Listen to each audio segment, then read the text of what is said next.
Well, alright guys, how are you all doing tonight? It is June 13th, 2022, and this is of course Luke back here with yet another fucking album review. And I'm happy to say that I'm back, man, been on summer vacation lately, and holy fuck, if there's one thing I gotta say, man, it's hot as Satan's fucking balls outside, man. Summer's here. I mean, what are we gonna fucking do about it, man? Also, check out the Metal Hours podcast. It's on either YouTube or Spotify. It's featuring me and Zunny. Links to it will be down in the description. Been having a really fun time making the podcast, and check it out, man. Anyways, without further ado, let's get into a little bit of a biography and history of Suffocation right here on the channel. Now, as if these legends need any introduction to anybody, Suffocation is an American death metal band formed in 1988 in Centereach, New York, consisting of lead guitarist Terrence Hobbs, bassist Derek Boyer, rhythm guitarist Charlie Arrigo, drummer Eric Marodi, and vocalist Ricky Myers. The band rose to performance with the 1991 debut album Effigy of the Forgotten, which we're reviewing tonight, which became a blueprint for death metal in the 1990s. Since then, Suffocation has recorded a further 7 albums. These feature growled vocals with down-tuned guitars, fast and complex guitar riffs, and drumming, open chord notes, and some occasional breakdowns, but not the gay, faggy, deathcore ones. No, nothing like that. If you're into that, that's fine. We're not going to get into all that, but it doesn't consist none of that. It's more of the old school. Now, this album was released on October 22nd of 1991 on RC Records, and the lineup consists of Frank Mullen on vocals and also writing lyrics, Terrence Hobbs, guitars and songwriting, Doug Cerrito, guitars and lyrics, Josh Barhone, bass and lyrics, and Mike Smith on drums, lyrics, and songwriting. Now, without further ado, let's get into the review, shall we? Though the death metal explosion of the 1989 brought us such classic albums as Altars of Madness, Consuming Impulse, and even Realm of Chaos, Slaves to Darkness, there isn't a clear line of connection between these and the brutal sound of many death metal bands from the mid to late 1990s. And beyond, especially those from around New York City, if any band should be given credit for pushing death metal to become much heavier and harder, it would most definitely be Suffocation.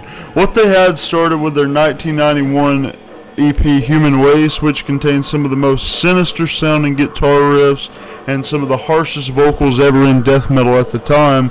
They perfected it all with Effigy of the Forgotten later that year. It's just amazing stuff. I mean, Effigy represents exactly the expansion that death metal should have gotten in the early 90s. It is a pioneering album in the styles of both technical death metal and brutal death, especially in their New York City area. And it's not hard to see why. The overall sound of the album can be described as unprecedentedly abrasive, intricate, and beastly. The crushing guitars of Terrence Hobbs and Doug Cerrito, one of the greatest guitar duos in my opinion in all of death metal history, crunch through monstrous palm mute riff sections, ride through sharp tremolo moments, and wall through squealing guitar solos on every single track. Their guitar tones are thoroughly sinister and chilling, but with a less dirty and more refined sound than on Human Waste due to Scott Burns' production.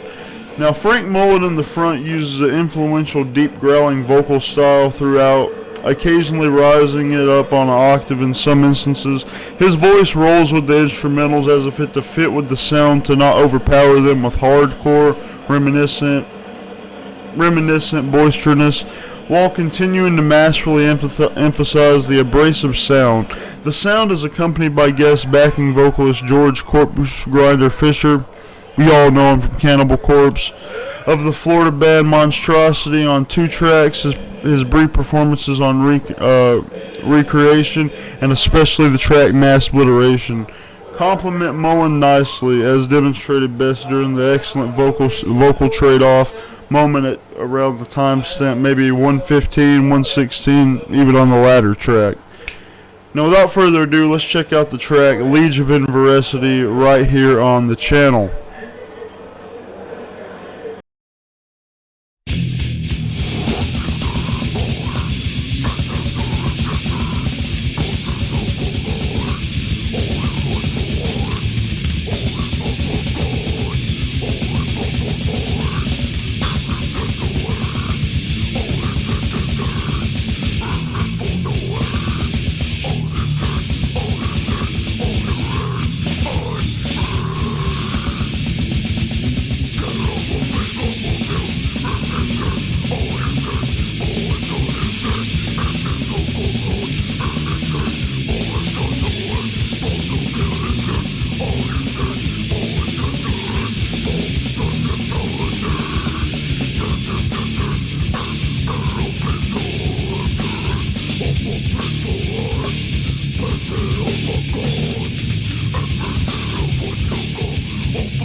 And we are back.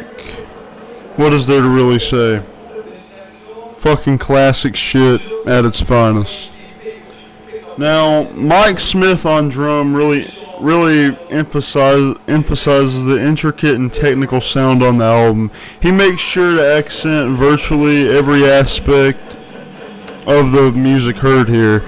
And even in the slower moments, his drumming sounds extremely confused, nimble, and emphatic.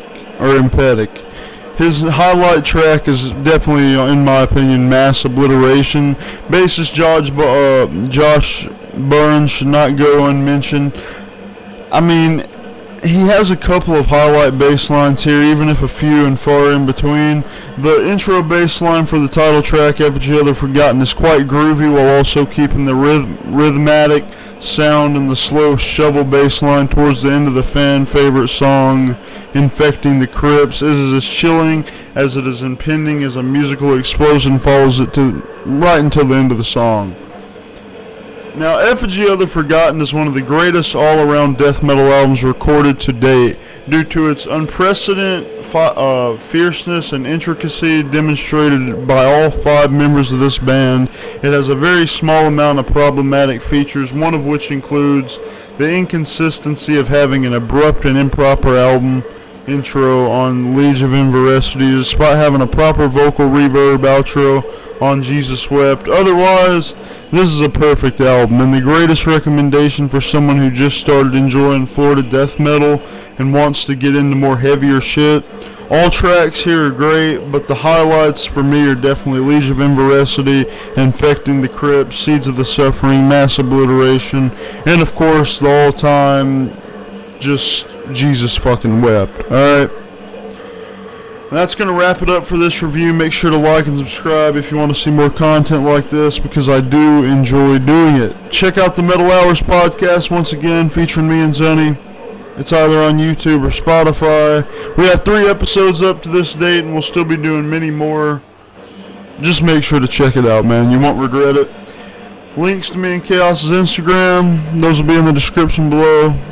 And if you want me to review or cover anything else on the channel, drop it down in the comments below. Thank you all for watching, and take care.